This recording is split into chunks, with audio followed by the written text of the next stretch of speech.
할렐루야. 하나님의 평강과 축복이 오늘도 여러분과 함께 하시길 주님의 이름으로 축원합니다. 오늘 디모데후서 2장 1절부터 26절까지 말씀으로 예수 그리스도를 기억하라, 예수 그리스도를 기억하라, 이런 제목으로 말씀의 은혜를 나누고자 합니다. 바울은 영적인 아들 디모데에게 그리스도 예수의 좋은 병사로 자신과 함께 고난을 받으라고 당부합니다. 이 세상에서 어느 부모가 사랑하는 자녀를 향하여 고난을 받으라는 말을 할 수 있겠습니까? 그러나 바울이 영적인 아들 디모데에게 이렇게 말할 수 있었던 것은 고난이 단순히 고난으로 끝나는 것이 아님을 분명히 알았기 때문입니다. 그리스도 예수의 좋은 군사는 진리의 말씀을 옳게 분별할 줄 알아야 됩니다. 부끄러울 곳이 없는 일꾼이 되어야 됩니다. 하나님이 쓰시는 사람은 자기를 깨끗하게 합니다. 저는 우리 사랑하는 성도 여러분들이 하나님이 쓰시기에 합당한 그릇이 되시기를 주님의 이름으로 축원합니다.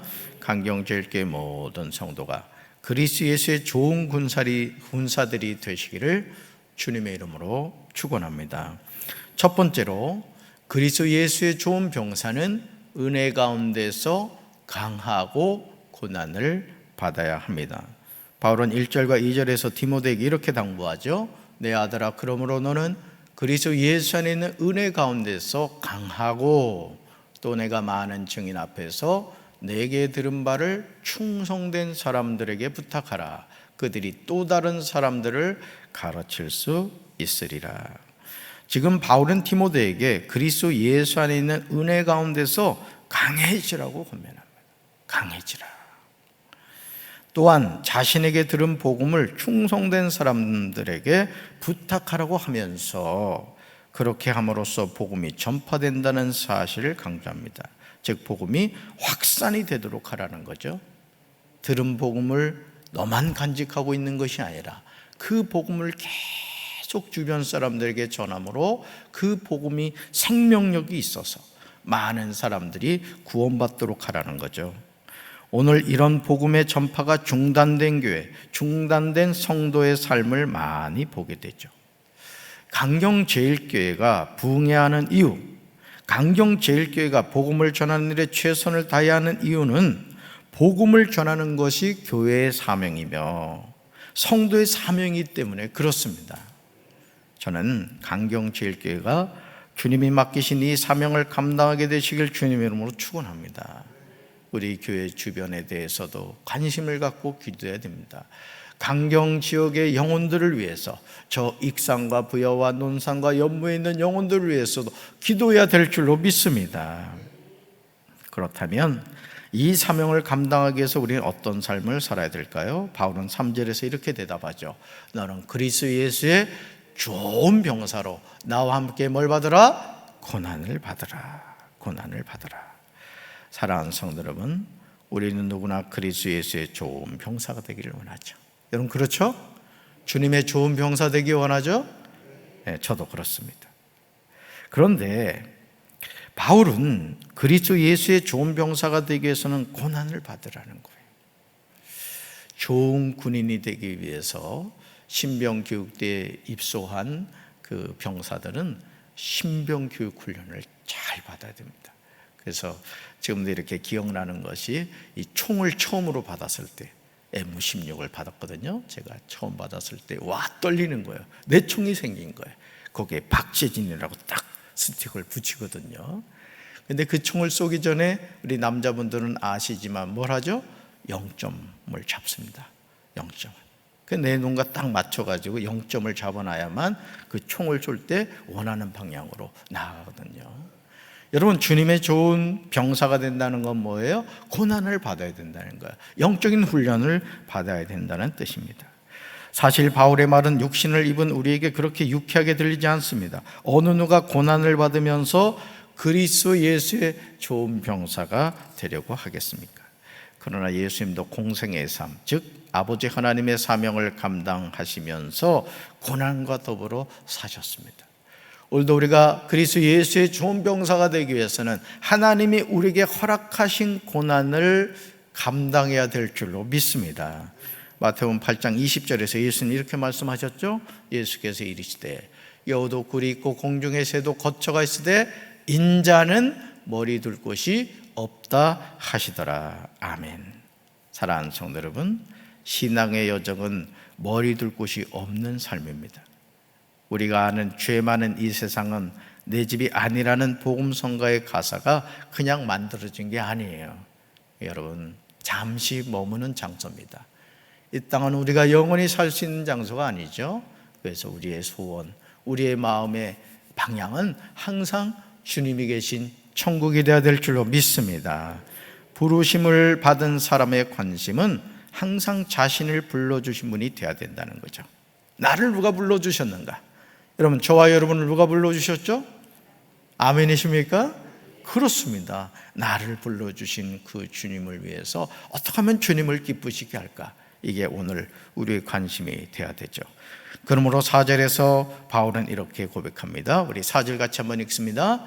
병사로 복무하는 자는 자기 생활에 얽매이는 자가 하나도 없나니 이는 병사로 모집한 자를 기쁘게 하려 함이라. 아멘. 오늘 우리는 자신을 불러주신 주님을 기쁘시게 하는 삶을 살아야 할 줄로 믿습니다. 이것이 부르심을 받은 성도의 바른 모습이죠. 자기 생활에 얽매이는 사람은 주님을 기쁘시게 하지 못한다는 것이죠. 두 번째로, 복음으로 말미암아 죄인과 같이 매이는 데까지 고난받아도 낙심하지 않습니다. 바울의 서신에서 우리가 잊지 말아야 할 것은 복음에 대한 확신입니다. 복음에 대한 확신. 바울은 8절에서 디모데에게 분명히 강조하고 있죠. 내가 전한 복음대로 다윗의 씨로 죽은 자 가운데서 다시 살아나신 예수 그리스도를 기억하라. 다시 살아나신 예수 그리스도를 기억하라. 바울은 자신의 전한 복음의 핵심이 무엇인지를 분명하게 알았습니다. 그것은 다시 살아나신 예수 그리스도였습니다. 바울은 디모데에게 이 복음의 핵심을 기억하라고 강조합니다. 왜냐하면 이것이 복음이기 때문이죠. 여러분, 잊지 마시기 바라요. 우리는 십자가에 죽으신 예수님을 믿는 것이 아닙니다. 물론 우리는 십자가에서 우리 죄 때문에 죽으신 그 예수님을 묵상하고 생각을 합니다. 그러나 거기 머물러 있어서는 안 된다는 것이죠. 우리는 다시 살아나신 예수 그리스도, 부활하신 예수 그리스도를 믿는 줄로 믿습니다. 이 복음을 전하기 위해서 바울은 고난을 받았습니다. 9절을 보시면 복음으로 말미암아 내가 죄인과 같이 매이는 데까지 고난을 받았으나 하나님의 말씀은 매이지 아니하니라. 아멘.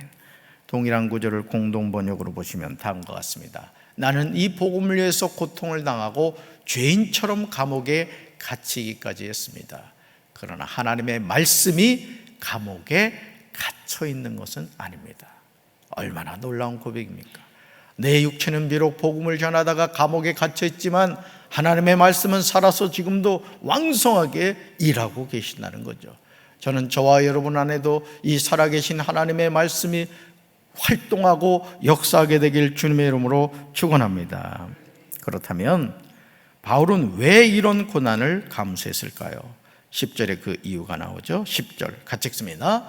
그러므로 내가 택함 받은 자들 위하여 모든 것을 참으면 그들도 그리스도 예수 안에 있는 구원을 영원한 영광과 함께 받게 하려 함이라. 아멘.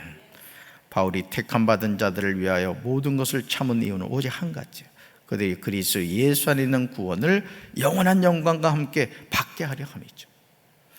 육신의 자녀를 낳기 위해서도 10달이라는 기간이 필요한데 하물며 영적인 자녀를 낳는데 어떻게 속성으로 잉태하고 낳을 수가 있겠습니까? 그러므로 기도하며 참아야 할 줄로 믿습니다. 우리가 한 영혼을 복음을 전해서 그가 주님 앞으로 나온다는 것은 이렇게 생각하세요. 아, 내가 지금 영적인 자녀를 잉태하고 있구나. 뭐 해야 돼요?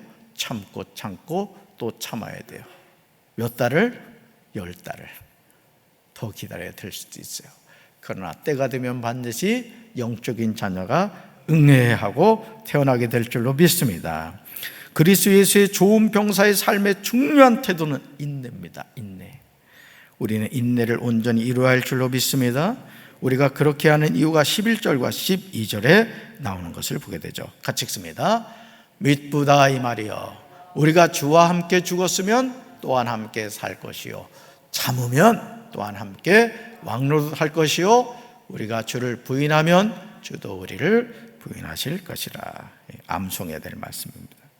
바울이 지금 이 말씀을 믿을만하다고 하는 내용은 세 가지죠. 세 가지. 첫째, 우리가 주님과 함께 죽었으면 우리도 또한 그분과 함께 살게 됩니다. 죽어야 돼요. 나는 죽어야 돼요. 육신의 정욕, 안목의 정욕, 이생의 자랑은 죽어야 됩니다. 둘째, 우리가 참고 견디면 우리도 또한 그분과 함께 다스리게 됩니다. 셋째, 우리가 그분을 부인하면 그분도 또한 우리를 부인하실 것입니다. 저는 저와 여러분이 이 말씀을 붙잡게 되길 주님의 이름으로 축원합니다. 주님을 위한 우리의 수고가 절대 헛되지 않습니다. 힘들어도 근검절약해서 적금을 부으면 때가 되면 적금을 탑니다. 여러분, 우리가 이 땅을 살아가는 삶도 마찬가지입니다. 하나님의 나라의 영적인 적금을 많이 부으시기를 주님의 이름으로 축원합니다. 세 번째요, 진리의 말씀을 옳게 분별하며 부끄러울 것이 없는 일꾼이 되어야 합니다. 신앙생활하는 성도들은 누구나 주님께 인정받는 일꾼이 되길 원하죠. 여러분, 그렇죠? 주님께 인정받기 원하시죠? 저도 그렇습니다. 그렇다면 어떻게 살아야 주님에게 인정받는 일꾼이 될 수 있을까요? 바울은 14절에서 이렇게 대답하죠. 너는 그들로 이 일을 기억하게 하여 말다툼을 하지 말라고 하나님 앞에서 엄히 명하라. 이는 유익이 하나도 없고 도리어 듣는 자들을 망하게 함이라. 아멘. 바울은 디모데에게 성도들을 가르칠 때 하나님 앞에서 말다툼을 하지 않도록 주의를 시키라고 당부합니다. 왜냐하면 말로 하는 논쟁은 아무에게도 도움이 안 될 뿐더러 그것을 듣는 사람들도 망하게 하기 때문에 그렇습니다. 그렇다면 이런 일꾼이 되기를 어떻게 해야 할까요? 15절에 그 내용이 나오죠. 15절 같이 읽습니다. 너는 진리의 말씀을 옳게 분별하며 부끄러울 것이 없는 일꾼으로 인정된 자로 자신을 하나님 앞에 드리기를 힘쓰라. 아멘. 첫째, 스스로 하나님께 인정받는 선한 사람이 되도록 힘쓰고 하나님을 열심히 섬겨야 된다. 하나님을 열심히 섬기시길 바랍니다. 둘째, 진리의 말씀을 올바르게 가르쳐서 부끄러움이 없는 일꾼이 되도록 노력해야 됩니다. 그래서 담임 목사인 제가 여러분들에게 때로는 좀 듣기 싫은 말을 계속하는 이유는 뭐냐? 바로 이 말씀 때문에 그래요. 부끄러움이 없는 일꾼이 돼야 된다. 열심을 가진 일꾼이 돼야 된다는 거예요. 할렐루야. 어제도 금강분체 갔다 와서 제가 언젠가 말씀드렸잖아요. 5m짜리 그 거미줄 치는 게 있어요. 그래가지고 그걸 쭉 펴가지고 하고 있었더니 그 장대용 전사님하고 우리 병우가 그냥 좌불안석인 거예요. 그냥 어떻게 해야 될지 몰라요. 나 지금 운동하고 있으니까 괜찮다고 열심히 운동을 했습니다. 여러분, 우리가 하나님의 일을 함에 있어서 열심을 가져야 될 줄로 믿습니다. 할렐루야. 자, 그러면서요, 하나님께 인정받는 삶에서 버려야 하는 게 있어요. 그러니까 성경을 보면 취해야 할 것이 있고 버려야 할 것이 있어요. 우리 삶도 그렇잖아요. 우리가 일상의 삶을 살면서도 취하는 게 있으면 버리는 게 있어야 돼요. 자, 버려야 할 것이 뭐냐? 그것이 바로 망령되고 헛된 말이라는 거예요. 즉, 속된 잡담을 피하라는 것이죠. 왜냐하면 그것이 사람을 더욱더 경건하지 아니함에 빠지게 하기 때문에 그렇습니다. 그러니까 여러분이 언어 생활을 할 때, 말을 할 때 쓸데없는 말을 하지 말라는 거예요. 항상 덕스러운 말, 믿음의 말, 축복의 말을 하라는 거예요. 할렐루야. 그래서 가정에서도 뭐 교회에 대해서, 목회자들에 대해서, 또 성도들에 대해서 부정적인 불신앙적인 얘기를 하지 말라는. 그럼 아이들이 그것을 이렇게 들으면요, 그게 아이들이 영적으로 독이 됩니다. 독이. 그래서 사실 목회자와 중직자들의 자녀들이 신앙적으로 병이 드는 이유 중에 하나가 뭐냐면, 이 부모가 집에 와가지고 자꾸 교회에 대해서 또는 뭐 목회자나 또 성도들에 대해서 불신앙적인 얘기를 막 하니까 이 아이들이 은연중에 독을 먹는 거예요. 독을. 그 아이들이 아주 신앙생활 아주 진저리를 치는 거예요. 말은 하지 않지만 저렇게 신앙생활 하려면 안 하고 말겠다고 그런 마음을 갖게 되는 거예요. 사랑하는 성도 여러분, 왜 속된 잡담을 피해야 됩니까? 그들의 말은 암처럼 퍼져나가기 때문에 그래요. 그런데 그들 가운데 여러분 여기 보면 이름이 나와요. 후메네오와 빌레도가 있다고 바울은 말하죠. 이들이 말하는 망령되고 헛된 말이 18절에 나옵니다. 18절 같이 읽습니다. 진리에 관하여는 그들이 그릇되었도다. 부활이 이미 지나갔다 하므로 어떤 사람들의 믿음을 무너뜨리느니라. 아멘. 후메네오와 빌레도가 무슨 말을 해요? 부활이 이미 지나갔다고 떠들어대면서 진리에서 멀리 떠나버렸다는 거예요. 여러분 주변에서 여러분이 누군가 교제할 때 불신앙적인 얘기하는 사람은 멀리 하시길 바랍니다. 남을 욕하고 판단하고 정죄하는 사람하고는 거리를 둬야 돼요. 이렇게 만나서 얘기해보면 알잖아요. 아, 이 사람 참 믿음이 있구나. 그럼 그 사람을 가까이 해야 돼. 새벽기도 빠지지 않는 사람하고 자꾸 만나야지. 맨날 그냥 엎어져 자는 사람 만나면 나도 엎어져 자는 거예요. 아멘. 친구 따라 강남 간다고 새벽기도 나오는 사람 만나면 새벽기도 나오게 될 줄로 믿습니다.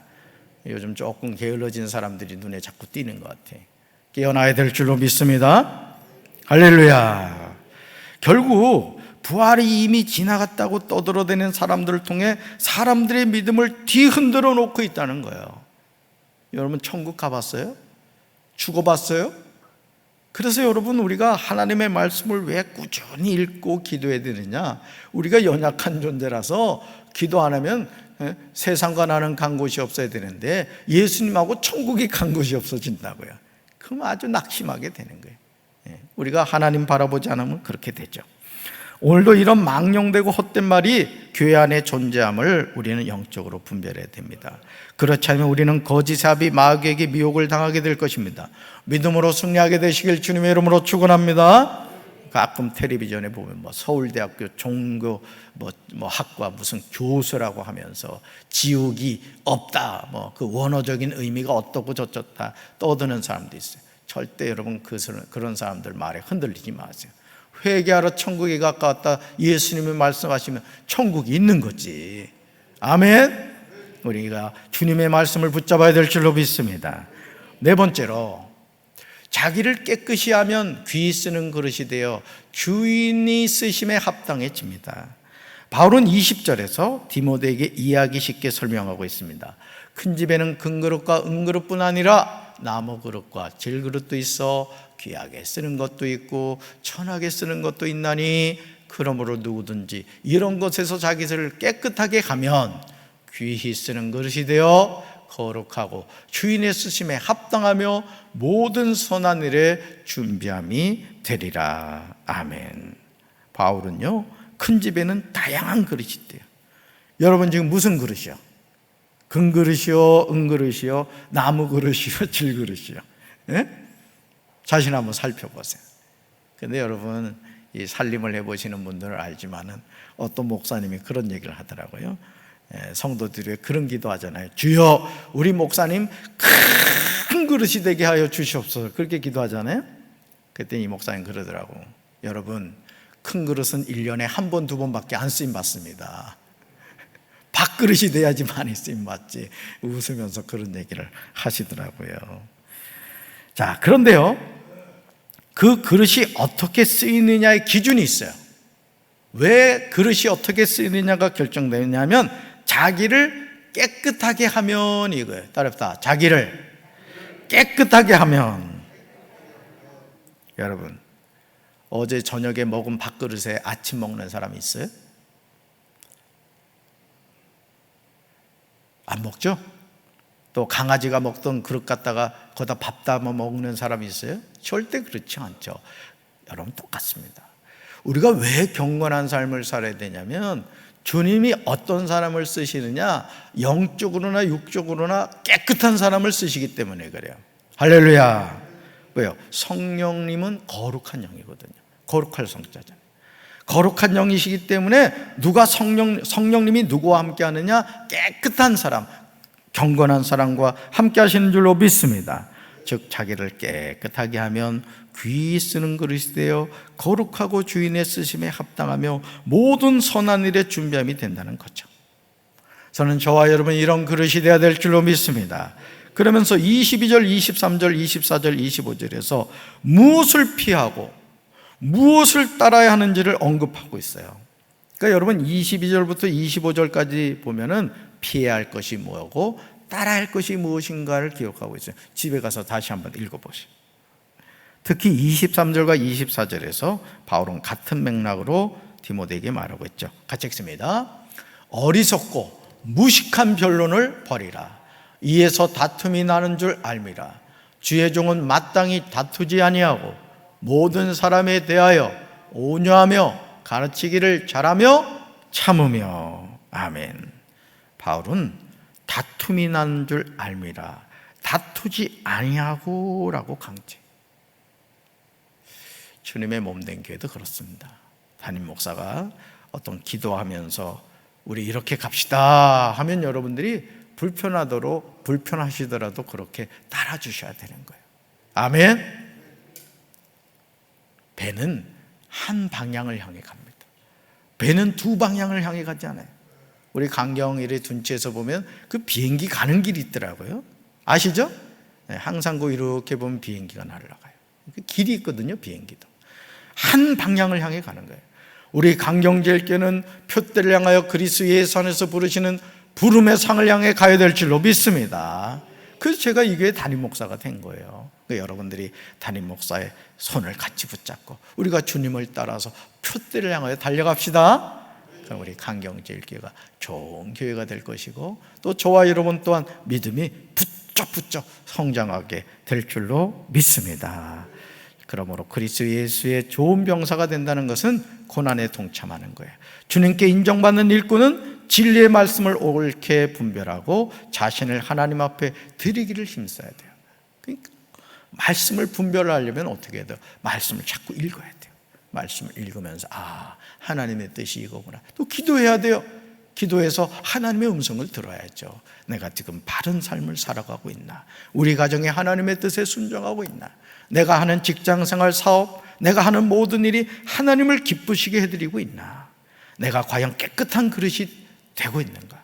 이 담임 목사가 그래요. 담임 목사가 늘 하나님을 경외하는 마음을 가지고 늘 기도와 말씀으로 준비가 돼야 우리 성도들에게 맛있는 영의 양식을 공급할 거 아니에요? 그렇죠? 여러분도 깨끗한 그릇이 돼요. 하나님께 아름답게 쓰임받는 우리 사랑하는 성도들 되기를 주님의 이름으로 축원합니다. 가슴에 손 얹겠습니다. 하나님 아버지, 하나님 앞에는 다양한 그릇이 있다고 했습니다. 금그릇, 은그릇, 나무그릇, 질그릇이 있다고 했습니다. 그릇의 종류가 중요한 것이 아니라 하나님께 쓰임받는 그릇은 깨끗한 그릇이라고 했습니다. 오늘도 우리가 예수님의 보혈로 깨끗한 그릇이 되어 하나님이 쓰시기에 합당한 그릇이 되게 도와 주시옵소서.